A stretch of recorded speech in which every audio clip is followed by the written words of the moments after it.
Hi, Misha here, and I've held off as long as I can doing a Beretta video.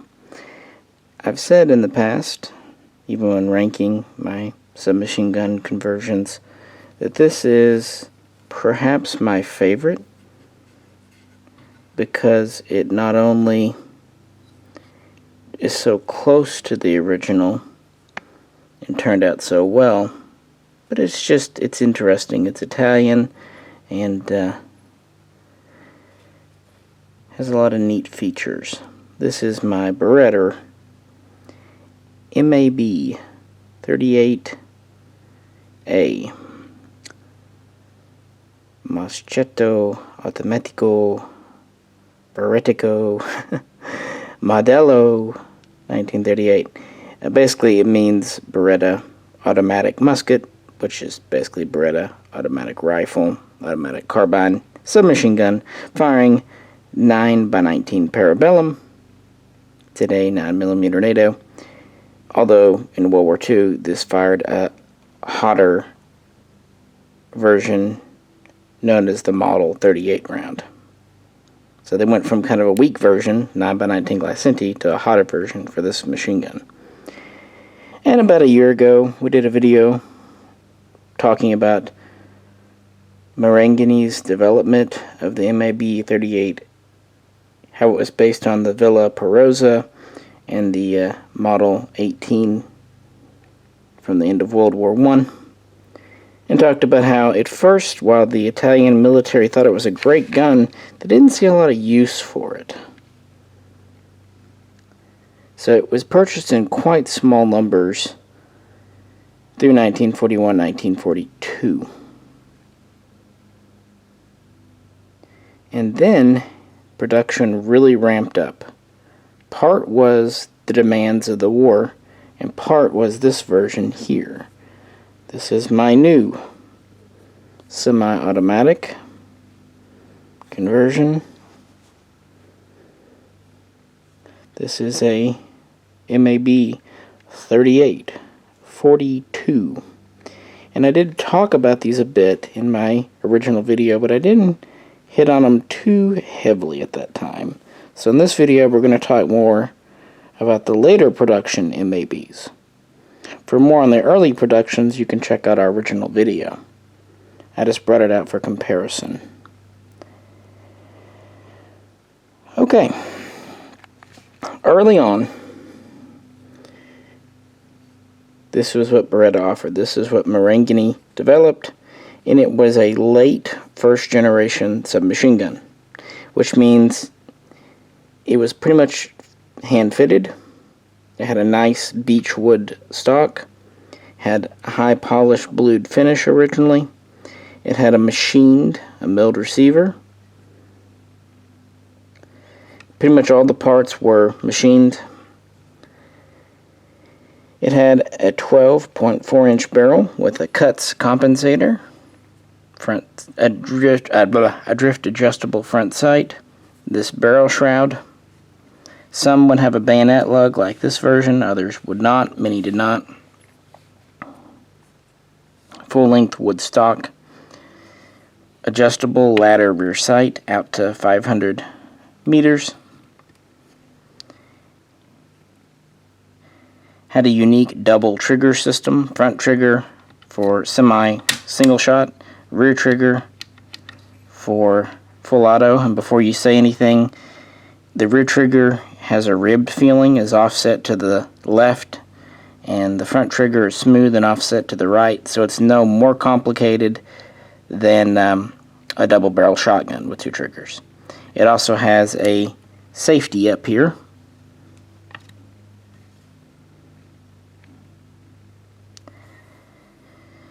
It has a floating firing pin. It has an out of battery safety. It has a trap door in the buttstock, very similar to a Carcano for a cleaning kit. It has a Carcano style sling swivel cut into the stock. It even has a dust cover here for the mag well to protect it. And in very modern fashion, it has a non-reciprocating charging handle on the right side. Very nice submachine gun. Considered among the best in the war, had a rate of fire about 600 rounds.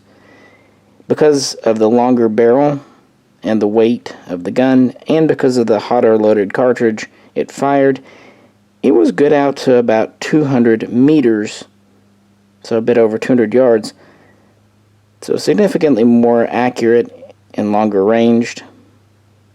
And this comes from reports at the time of guns like the MP40, or even, of course, the British Sten. But it was time intensive and expensive to produce. Again, a lot of hand fitting went into it. She was not a light gun, at just under 9.5 pounds. She was not a short gun, at about 37.25 inches long. And this is part of the reason why the military saw it as only limited application. Thus, Marangoni was asked to develop a more streamlined version for mass production that could also be lighter and easier to transport. This became the MAB 3842, not surprisingly first appearing in 1942. Now, originally it had a stock that, of course, came back here like this, but this is built as a pistol, so it's lobbed off here. However, the original, this is how it is. It stops at the magwell. So you already see a major simplification there. Obviously, the dust cover for the magwell is gone. The receiver now is actually stamped metal versus machined. The rear sight is a two-position MP40 style with a 100 meter and then a flip-up 200 meter notch.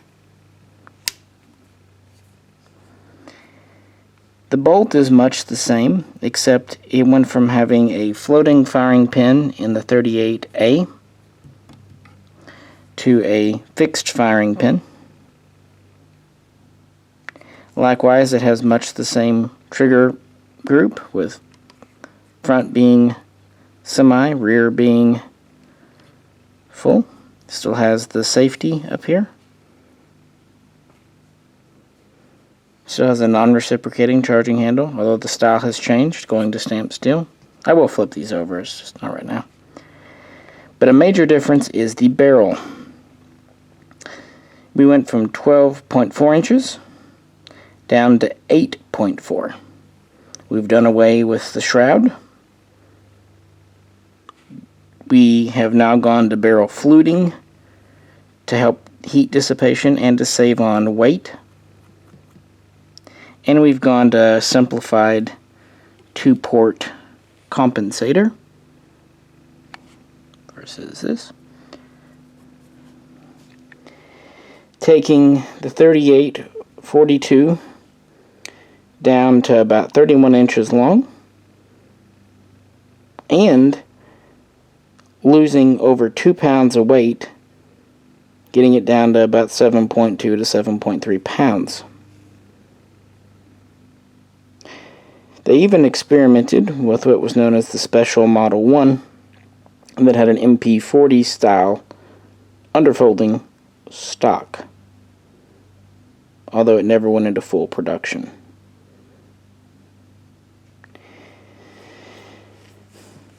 Before I move on, the magazines are also a particular note for the MAB series. They are double stack, double feed. They're quite famous for having inspired Uzi mags. They're easy to load, reliable, made of very thick gauge steel, and standard capacities were either 30, like the one on the gun right now, or an extended 40, although 10s and 20s were made in small numbers. So with the introduction of the 3842, production really ramped up, and this is when the Italian military became interested. However, just the next year, 1943, Italy would surrender to the Allies in September, and the country would end up divided. The South would switch to being on the Allies' side, and the North would be occupied by Nazi Germany, Nazis if you're Winston Churchill. And so Germany would continue production at the Beretta factory. These were well liked, especially the 3842 by the Germans. They designated it as the MP 738, and it was issued to the Waffen-SS as well as other units. Originally in Italy, these were mostly used by units like the Black Shirts, tank crews, paratroopers, police, but as the war went on, they were used more and more, although they were never just a rank-and-file infantry gun, at least not en masse. But then after kind of Italy was divided at the end of 43, both sides would be equipped with the MAB, and it became a very iconic weapon in the hands of both partisans and Nazi loyalists in the North, meaning it saw quite a bit of action. It was also exported to Germany, not surprisingly, and friendly nations like Romania at the time. Argentina would also be an official user. But its history would definitely continue on further than that. Flipping these over, you can see the original style of charging handle with machined dust cover. Again, it's non-reciprocating. And here is the version used in the 3842. It's a stamped sheet. Still non-reciprocating though. Also put the little mag in the A and put the bigger mag in the 42 because why not?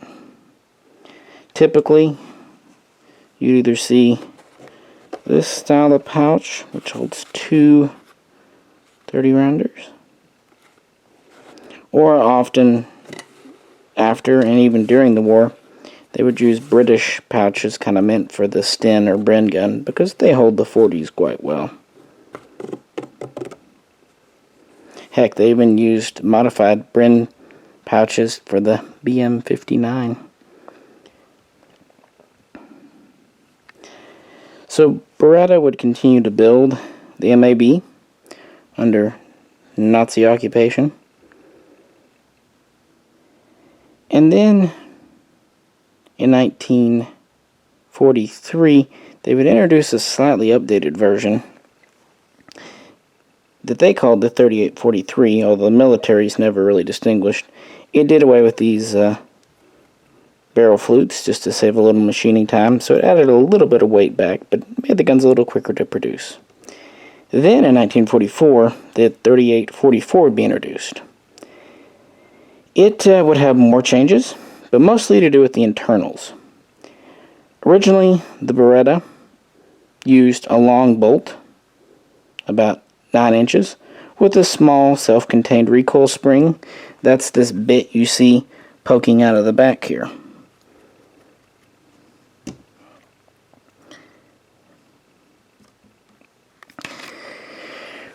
Well, with the 3844, they went to a shorter bolt that was about 6 inches long and a more traditional, this large style recoil spring.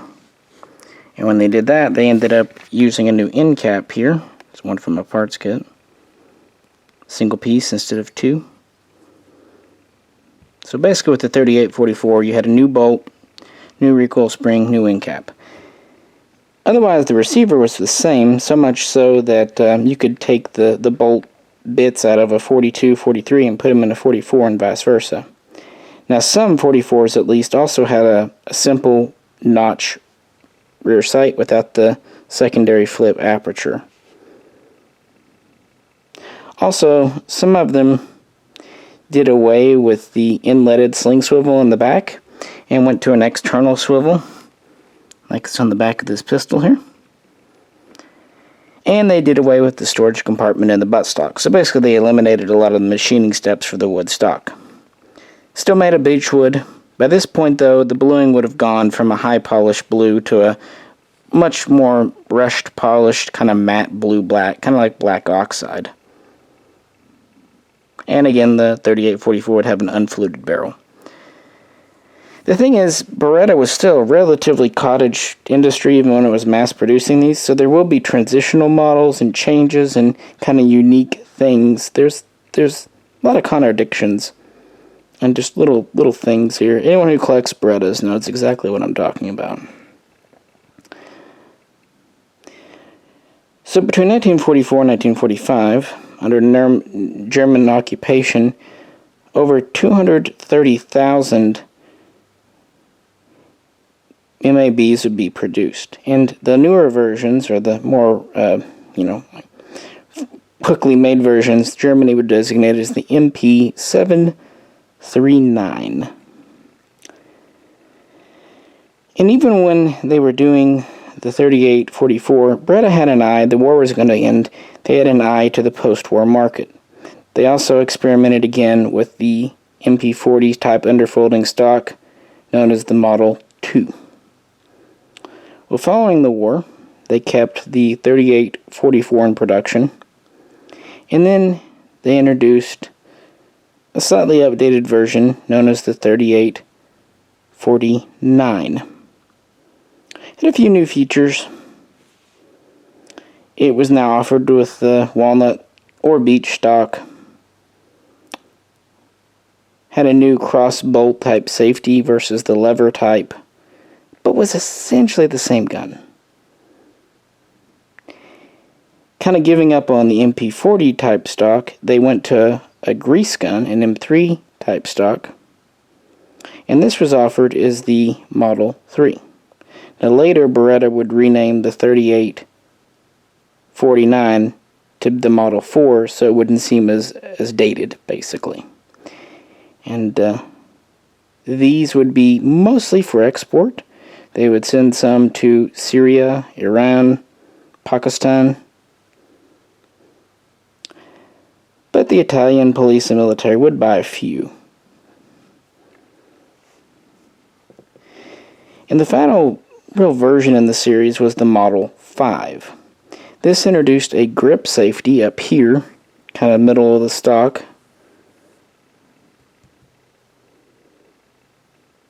and came out in 1957. Now it's interesting, the West German Bundeswehr, West German border guards really, also adopted the 3849/Model 4 and later Model 5, designating it as the MP1. So MP5 fans, that was the one. The MP2 was actually the Uzi. And while production was continuing, in 1959 Beretta introduced the Model 12 or PM12 or MS12, I've seen it written several different ways, is a more modern submachine gun, although it still used the same magazines. Therefore, the days of the MAB 38 series were numbered, and production would be discontinued in 1961. And it's estimated that all told, from beginning to end, about 1 million had been built. So, pretty darn successful design.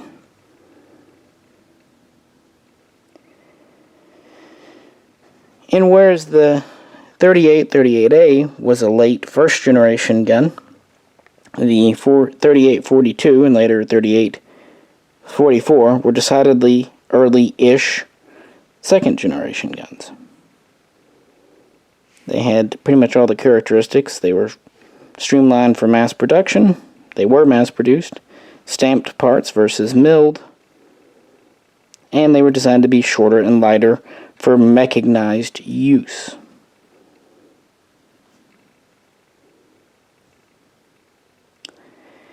It's for my build here. It's very similar to this one. As I said in the video last year, the the full auto trigger is disabled. There's nothing above it. It's just for looks. The semi-auto, instead of letting the bolt go, lets a striker go home. It fires from a closed bolt. Has its original stock. And since with the compensator, the barrel was already over 14 inches, it was a minor thing to go ahead and extend it all out to 16 and make it look fine. But with the 42, 43, 44, this compensator is part of the barrel. So you can stick a tube on, but it's going to stick out a long way and look pretty dippy. So the only real way to do these is as a semi-auto pistol. Much like the first one, the semi-trigger releases a striker, and the full auto is disabled and just there for cosmetics. To make a pistol, we took a stock and cut her down, attaching the sling swivel in the back here. And I had one of these laying around and I thought it would be a good fit. This is a Beretta pistol grip from a BM59, but it matches, I think, quite well, and is at least Italian. And since they did underfolding stock versions, they did not look terribly dissimilar from this, sans having a MP40 stock on them.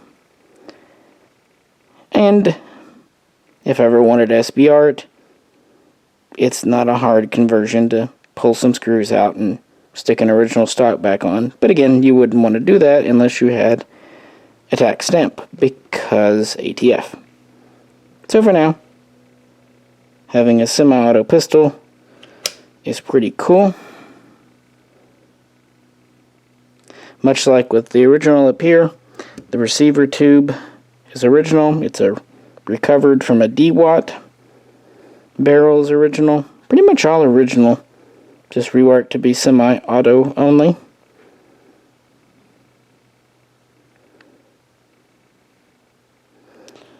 I wish we could have done a firing clip here for you, but haven't been able to get to the range in a bit now, and I didn't want to wait and talk about this further on. We've had, not a whole lot of brand new stuff to talk about, and this was definitely something new and unique, so figured why not kind of talk about the later production, 38s, and show this gun off, which I am very pleased with. It's very smooth, and as much as I like my 38A, this one might supplant it, because it's just so much lighter and handier, but still with an 8.5 inch barrel nearly, plus compensator. It's a gentle recoiler.